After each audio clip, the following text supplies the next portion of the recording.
Ediție limitată vă prezint astăzi un interviu pe care mi l-a acordat doctorul Bruce Grayson. Bruce Grayson este profesor emerit de psihiatrie și științe neurocomportamentale la Universitatea din Virginia, iar astăzi probabil că reprezintă autoritatea cea mai semnificativă atunci când aducem în discuție un domeniu despre care se vorbește încă rar: experiențele la limita morții. 50 de ani de studii și căutări în acest domeniu au fost sintetizați de doctorul Bruce Grayson în volumul Dincolo, tradus și publicat și în România de editura Litera. Thank you for inviting me to join you today, Marius. I'm glad to be here with you. I was raised in a scientific household with no religious or spiritual tradition. So I went through college and medical school with a purely materialistic mindset that what you see is what you get. There's nothing besides the physical. And when you die, that's the end of it. And that was fine with us. That wasn't scary. That's just the way life is. And when I started my psychiatric training, in one of the first weeks I was there, I was asked to see a patient in the emergency room, and she had overdosed. So I went down to see her, and she was unconscious. I could not arouse her. But her roommate was waiting for me in another room way down the hall. So I went to see the roommate and asked her about the patient, what had been going on. When I finished with her, I said goodbye to her and went back to see the patient, and she was still unconscious. So we admitted her to the intensive care unit overnight. And I went to see her the next morning, and she was very drowsy but arousable then. And I started to introduce myself, and she stopped me and said, "I know who you are. I remember you from last night." And that kind of stunned me because I was sure she was out. So I said to her, "I thought you were asleep when I saw you last night." And she said, "Not in my room. I saw you talking to my roommate down the hall." But that just blew me away. I didn't know what to make of this. I couldn't imagine how that could possibly be. I thought someone's playing a trick on me here. But I didn't have time to think about it. I was a new intern. I had a job to do. I had to deal with her confusion, not mine. So I just pushed it on my mind and started working with her. And over the next several years, I heard more and more stories like this from other patients. And I kind of assumed, since they were psychiatric patients, that I shouldn't take them too seriously. And then in 1975, one of my colleagues, Raymond Moody, published a book called Life After Life, in which he gave us the name Near-Death Experiences. And I saw for the first time that these things were happening to lots and lots of people all over the world who were not patients, but were perfectly normal people. I still couldn't understand it. But as a scientist, that meant to me, you need to study these things and try to get to the bottom of it. So I started collecting cases and trying to understand what these are all about. And now, 50 years later, I'm still trying to understand them. Well, the next question would be, how do you study a thing that has no methodology, that has no previous written history, that has no instruments or tools in measuring things? A great question, Marius. Actually, there is quite a history that goes back to ancient Greece and Rome. We have good examples of near-death experiences from those literatures that are virtually the same as what we have now. But there was no scientific methodology for studying these phenomena. So we started by collecting the cases and trying to do some type of analysis to see whether there were consistent patterns across religions, across cultures. And out of that, I developed a scale which we can use to quantify an experience and decide whether it qualifies as a near-death experience or not. And these are based loosely on the criteria that Raymond Moody described in his book, but modified by what other researchers were finding and what the near-death experiences themselves were telling me. So we've been using that scale for now 40 years to try to identify a core group of near-death experiences that are fairly homogeneous. We've done lots of studies trying to understand what's causing them. There have been a lot of physiological hypotheses, like lack of oxygen to the brain, drugs given to patients, and so forth. And we tried to collect data on patients as they approach death to test these hypotheses. And one by one, they have failed the test.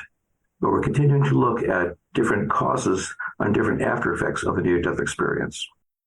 I should say that as a psychiatrist, what interests me most about the NDE, the near-death experience, is how it changes people's lives. We, let's say, know a certain syntax that is clinical death. Is there a difference between clinical death and near-death experience? Well, we often see near-death experiences happening when people are in clinical death, that is, when their hearts stop. Most of the research shows that between 10 and 20% of people whose hearts stop will report a near-death experience. What that means is that only that number remember and are willing to tell their experience. There may be more that either can't remember it or don't want to share it with you. But there are also things that sound just like near-death experiences that happen when people's hearts have not stopped. For example, we have lots of stories of people who fell off mountaintops or who were in an automobile accident and were sure they were going to die, but their hearts didn't stop as far as we can tell, and yet they had a full-blown near-death experience. You have seen hundreds and hundreds of cases. You have talked to hundreds and hundreds of individuals reporting on experiences like that. Right now, after a lifetime dedicated to these particular cases, could you draw some common points, some common grounds where people, regardless of their culture and their background, meet in this certain field? We haven't found any way of predicting who will have a near-death experience when they come close to death, or what kind of experience they will have. It's not associated with someone's gender or religion or ethnicity or previous experiences. It can happen to anybody when they come close to death. We've also looked a lot at the physiological circumstances around the close brush with death, and we haven't found any way of predicting from the things that are going on in the body whether someone's going to have a near-death experience or not. Now, it's true that people whose hearts stop have near-death experiences at a higher frequency than people whose hearts don't stop. But still, that's not an absolute thing. You can have heart stopping without a near-death experience, and you can have near-death experiences without the heart stopping. Yes. We've all heard stories about a tunnel of light, about well-being, a certain well-being installed in your body and your conscience as you cross this tunnel of light, feeling the presence of dear ones passed many years ago or recently. These, I would say, represent a common knowledge about this near-death experience.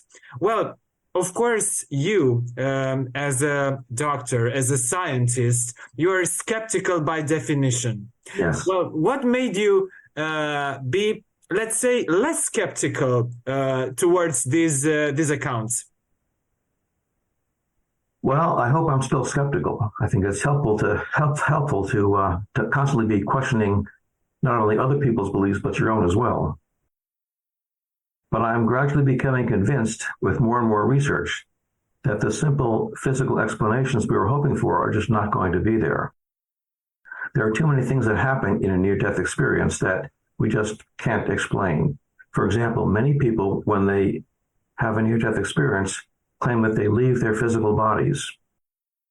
And they say that they have risen up above the body and can watch what's going on as the resuscitation is taking place and then go to some other realm or dimension. Now, we can dismiss this as just imagination, except for the fact that in many of these cases, they describe things that are very unexpected, that couldn't have been predicted, that are very accurate. Let me give you an example. Please.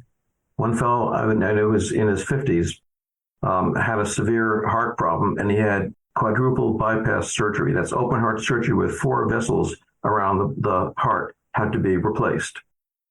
And in the middle of this operation, when he was totally unconscious, he told me that he left his body and looked down and saw his surgeon flapping his arms like he was trying to fly. And he demonstrated what he thought the surgeon was doing. I had a hard time not laughing at that because I'd been a doctor for 30 years at that point, and I'd never heard of anything like that. You certainly don't see doctors on television doing that kind of thing.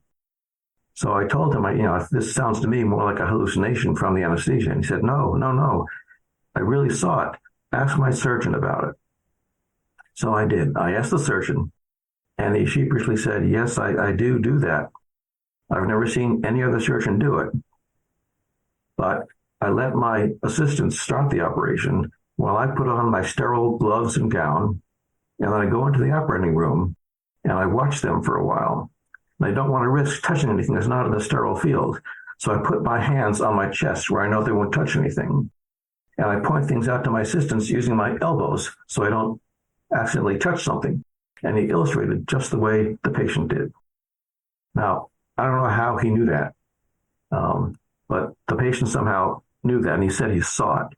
And we have many cases like this. One of my colleagues, Jan Holden, has looked at about 100 of these cases in which it is potentially possible for a third party to verify the observation. And she found that in 92% of them, they were completely accurate. In 6%, they were mostly accurate, but had some errors. And only 1% was it totally wrong. So the vast majority of these accounts seem to be totally accurate. What's even more surprising to me was that many people in the near-death experience claim, as you said, to see deceased loved ones.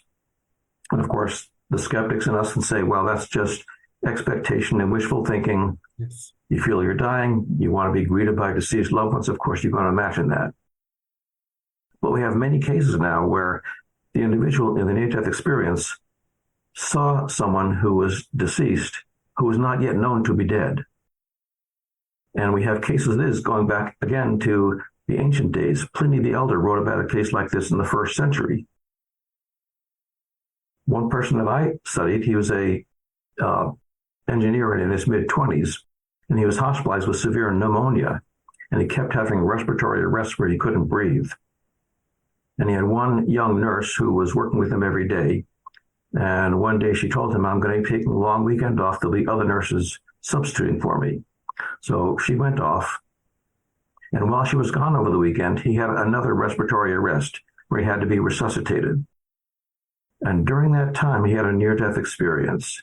And he found himself in a beautiful pastoral scene.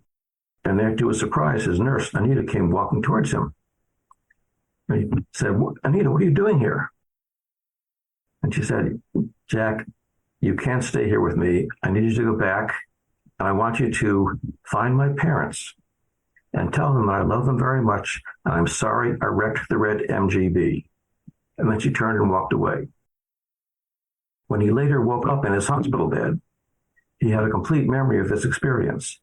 And he tried to tell it to the first nurse who walked into his room, and she got very upset and left the room. It turned out that his primary nurse had taken the long weekend off to celebrate her 21st birthday, and her parents surprised her with a gift of a red MGB. Well, she got very excited, jumped in the car and took it off for a test drive, immediately slammed into a telephone pole and died instantly, just a few hours before his near-death experience. Now, there's no way he could have expected or known that she was going to die, let alone how she died, and yet he did. And we have many, many cases like this. Dr. Grayson, two questions, of course, obviously linked one to the other. What can be scientifically explained out of all these common experiences, the light, the feeling of eloping the body, the impression of meeting deceased loved ones? What can be scientifically explained? Well, those things, plus the fact that at a time when the brain is not functioning very well, people say that their thoughts and feelings and perceptions are heightened. They're clearer than ever, more vivid than ever. And that shouldn't happen with a brain that's failing. Or in some cases, when the brain that's totally flatlined, that's totally stopped. We're taught in college and medical school that the mind is what the brain does, that all our thoughts and feelings and perceptions are generated by the brain. If that were true, then near-death experiences would be impossible. When the brain starts shutting down, like when you have a cardiac arrest when your heart stops, you shouldn't have any experience, and yet they have what they call the most vivid experience of my life. So I think we need to understand that the idea that the brain creates all our thoughts and feelings is a simplification. It can't be that way. Now, there's another way of looking at the connection between mind and brain. And certainly in everyday life, it seems like they're the same thing. When you get intoxicated, when you drink too much, that affects your thinking. Or when you have a stroke or get hit on the head, that affects how you think. So it seems like the brain and the mind are connected. But in extreme circumstances, like near-death experiences, they seem to be separated. And there are other circumstances as well besides near-death experience, which we can talk about a little later. But going back again to the ancient Greeks, Hippocrates said, the brain is the interpreter of the mind. The idea is that the mind is somewhere else, not in the brain. So the mind is not produced by the brain? No. The brain is like a radio receiver that receives the signals from outside and transmits and changes them into a signal that you can understand. This should not be surprising because we know there are lots of filters in the body and in the brain. You know, your eyes don't see all the wavelengths of light there is to see. We just see a narrow range of light. We don't see the infrared and the ultraviolet because those aren't important to us. But the brain evolved, as did the rest of our body, to help us survive in the physical world. So we only see those light wavelengths that we need. Likewise, we only hear the frequencies of sounds that we need to perceive.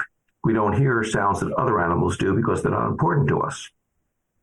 So it makes sense that the brain would filter out thoughts and perceptions that aren't relevant to survival. Things like finding shelter, finding a mate, finding a food, avoiding predators. And in near-death experiences, you're seeing deceased loved ones, you're seeing deities. Those aren't helpful to survival. In fact, they may get in the way of survival. So it makes sense that the brain would filter those things out and just let in the things that are important in the physical world. And then in a near-death experience or similar circumstances, when the brain is starting to shut down, that filtering process gets weakened. And all these other perceptions and thoughts and feelings can come in. They're not being hindered or filtered by the brain anymore. Well, that leads us to the inexplicable. So if the brain was not, let's say, the origin of the mind, but just a station, let's say, or a filter, Yes. as you have said it, then where does the mind come from? Exactly.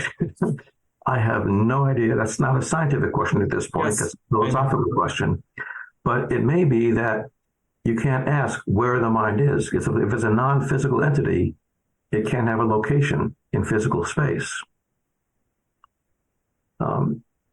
Now, there are some people who are trying to locate where in the brain this filtering process is occurring. And they are doing experiments now with people's brains and looking at where in the brain these functions can take place. And there are some very good candidates, and there's a lot of work being done in this area now. As I said, it's not just near-death experiences.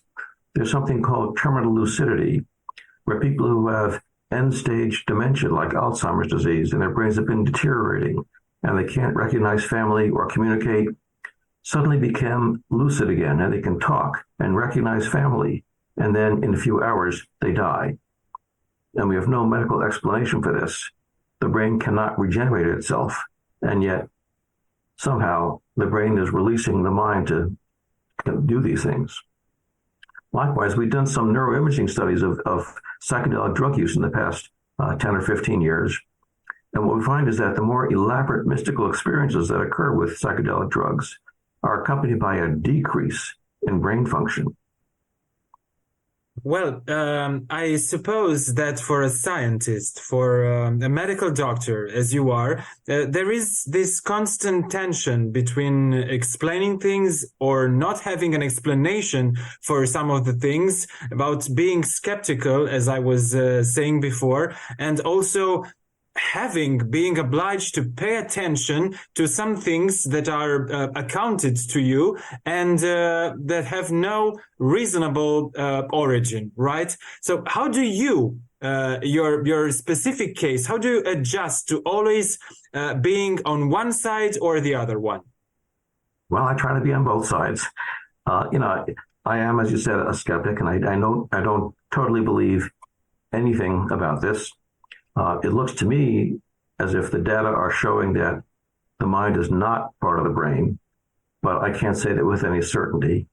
It's not part of the brain that we usually think controls concentration, controls consciousness, but there may be some other neural function in the body, maybe not even in the brain, maybe somewhere else in the body, that has something to do with consciousness. We just don't know at this point. But when I started doing this work 50 years ago, I was very young and naive, and I thought science was going to have the answer to everything. It's just a matter of time. And now I'm pretty well convinced we don't have the language in science yet to understand some of these things. And I don't know if we ever will. But I think we need to keep trying. And as a scientist, I really love the process of trying to find the answers. And I'm going to keep pushing the boundaries and see if we can find how can we explain these phenomena.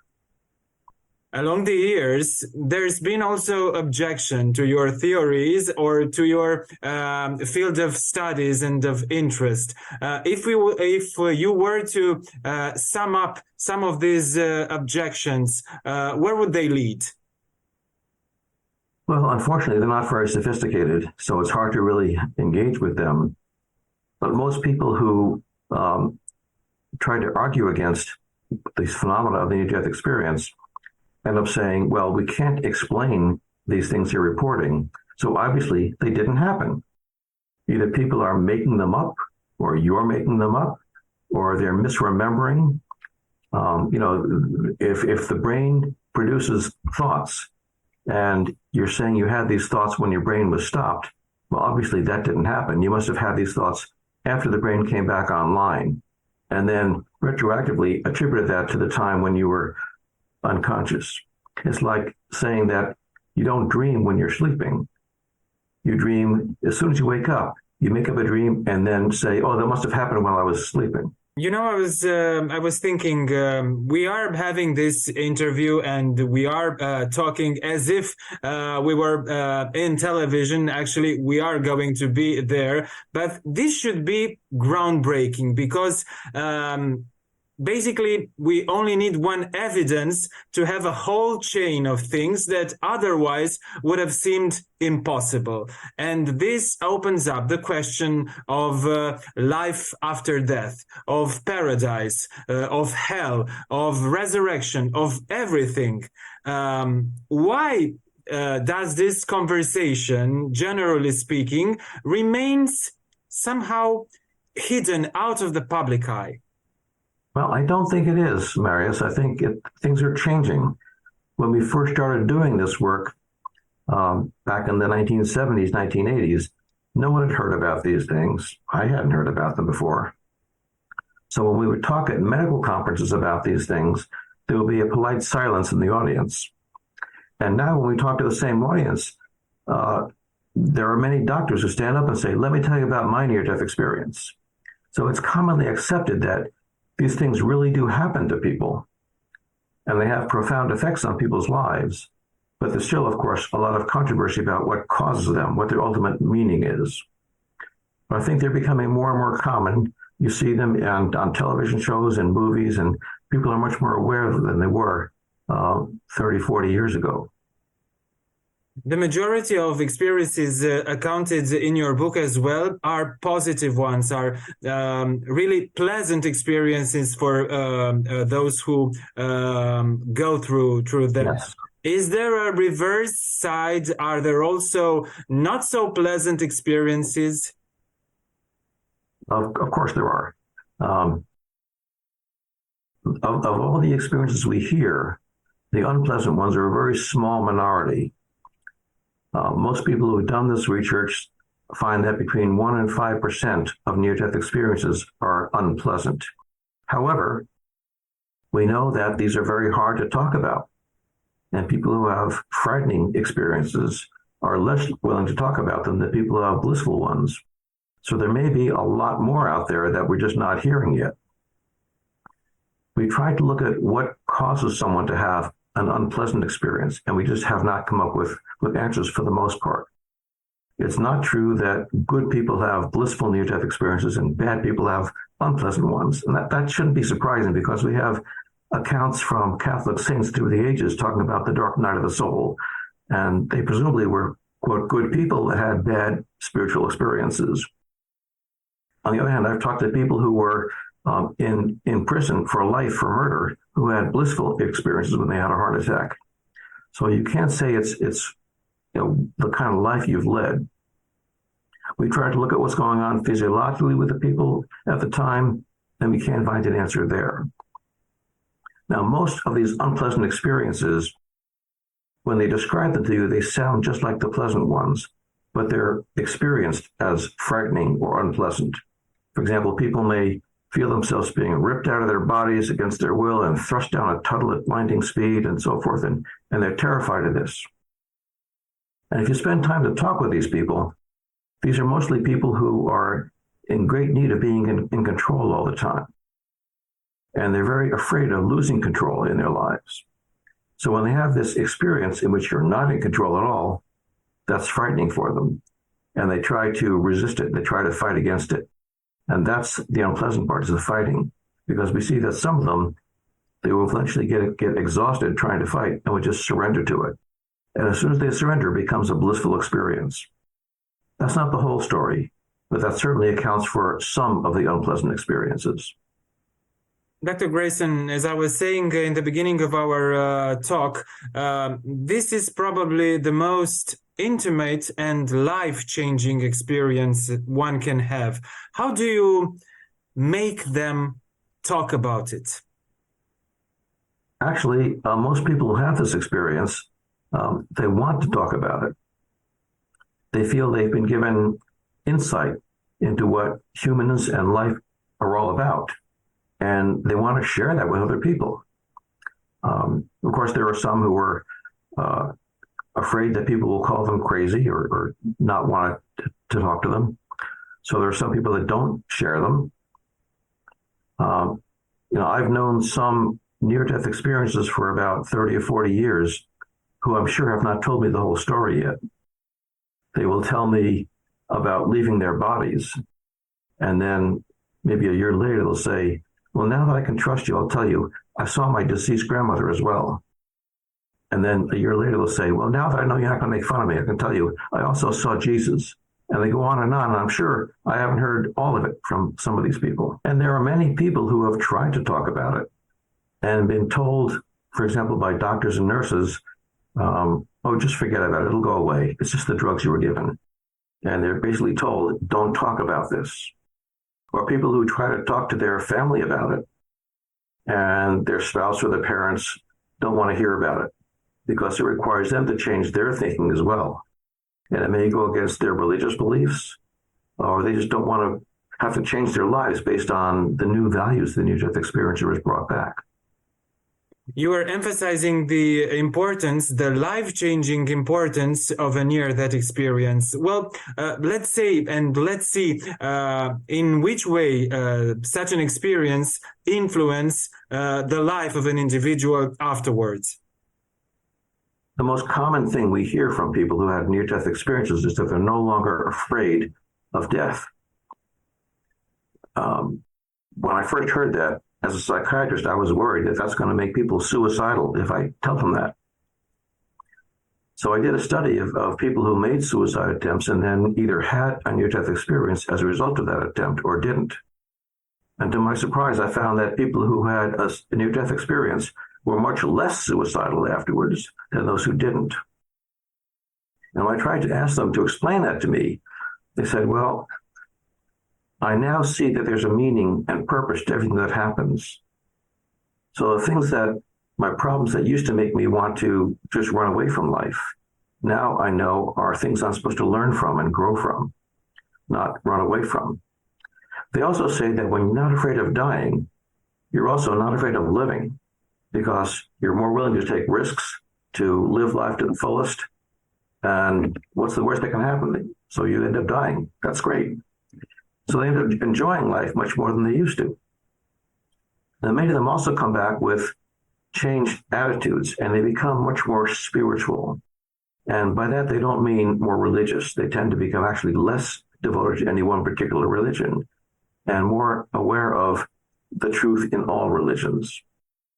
But what they really mean by being spiritual is being strongly connected to other people, to the natural world, to the divine, to the universe. And they feel as if we're all part of the same thing. And that makes them much more compassionate, much more altruistic. It leads them to basically the golden rule: do unto others as you would have them do unto you, which is part of every religion we have. But for the near-death experiencer, it's no longer a guideline we're supposed to follow. They experienced it in the near-death experience as a law of the universe. This is the way things happen. When I hurt other people, I hurt myself as well. Dr. Grayson, my last question, of course, is a curiosity about your own life. In which way all these accounts, all these near-death experiences that you heard about change your life? Well, it has changed a great deal. I can't say that I'm less afraid of death because I wasn't afraid of death before. But now I'm willing to believe that there is something after death. I started this research saying that's absurd. You know, how can you have something after death? You're just a body. And I'm not totally convinced now, but I think the odds are that I will survive in some form after death. I don't know what form. People who have near-death experiences usually say there aren't any words to describe it. So we researchers say, great, tell me about it. So we're forcing them to distort it by putting it into words. Exactly, to find words, yes. Yes, so they use metaphors. And those are usually metaphors from their culture or from their religion. So they will say heaven, but not mean the type of heaven they were taught about in church. Or they'll say, then I met God. And they'll quickly say, but it wasn't the God that you're thinking of. It's much bigger than that. So we have to use words that we can understand, but as a concept that's so foreign, you can't really put it into words. When I started doing this work, as I said before, I was sure that we were going to have all the answers. And I was kind of distressed when I didn't have the answer to things. And now I'm very comfortable not having the answers. I think that based on what everyone's told me about the near-death experience, the universe is a pleasant place to be. It's a friendly place. And we don't have to be in control all the time. We don't have all the answers. That's fine. Doamnelor, domnilor, ediția limitată de astăzi se închide aici. Sunt Marius Constantinescu, trăiți nelimitat!